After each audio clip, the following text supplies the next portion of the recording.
Intestino é o nosso segundo cérebro. Quantas vezes você já não ouviu essa frase em algum lugar? E não é à toa que o nosso querido intestino vem ganhando destaque cada vez mais quando a gente fala de saúde corporal, saúde do nosso organismo. Primeira coisa que você tem que ter bem claro, uma desbiose, que é um desbalanço nas bactérias do seu intestino, pode custar muito caro. Fica aqui comigo que eu vou te explicar tudo que eu sei para você cuidar direitinho do seu segundo cérebro. A primeira coisa que a gente tem que saber é que o intestino funciona como uma barreira. Ele vai definir o que vai ser absorvido e aproveitado pelo organismo e o que vai ser excretado e deve ser ali descartado. Essa barreira, ela costuma ficar mais fragilizada e desgastada ao longo da idade.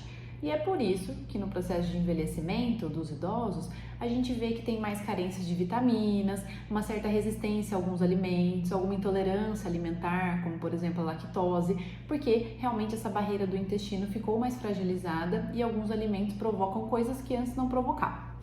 Mas o que a gente tem visto é que o indivíduo jovem, muito precocemente, tem desenvolvido uma hiperpermeabilidade. Quer dizer que aquela barreira do intestino que deveria ainda estar funcionando bem, não está funcionando legal. E aí acabam passando algumas coisas que deveriam ser barradas, por essa camada do intestino, por essa mucosa. Coisas que geralmente são tóxicas para o nosso organismo. Então, o que acontece? Bactérias que deveriam ser mais positivas ali no nosso intestino, muitas vezes acabam sendo bactérias mais fermentativas, bactérias mais agressivas para o nosso organismo. Quando esses alimentos mais pesados ou às vezes algum item tóxico mesmo, alguma coisa de infecção alimentar, intolerância ali, acaba passando pela barreira, a gente tem uma resposta imune. O nosso organismo vai tentar reagir a esse inimigo, a esse corpo estranho. Só que a nossa imunidade ela não é seletiva. O nosso organismo vai reagir contra tudo. E muitas vezes a gente vai ter outras mucosas do corpo que ficam fragilizadas, como por exemplo, a mulher tem a mucosa vaginal e muitas vezes tem aquela infecção de recorrência ou tem aquela candidíase, que nada mais é do que uma contaminação fúngica. Então a imunidade no geral fica comprometida, muitas vezes tudo começou ali no intestino. Tá vendo como a saúde do intestino é importante? E como que a gente começa a prejudicar essa saúde intestinal?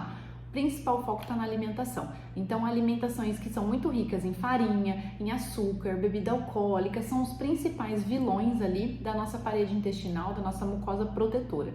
E, em contrapartida, alimentações que têm mais fruta, verdura, legume, fibras, começam a nutrir melhor essa parede intestinal, ela fica mais saudável e mais resistente a potenciais inimigos ali que queiram adentrar na parede do intestino. Beleza? Espero ter te convencido a cuidar do seu intestino e do seu segundo cérebro com muita atenção, porque a sua saúde corporal vai depender dele. Te vejo no próximo vídeo.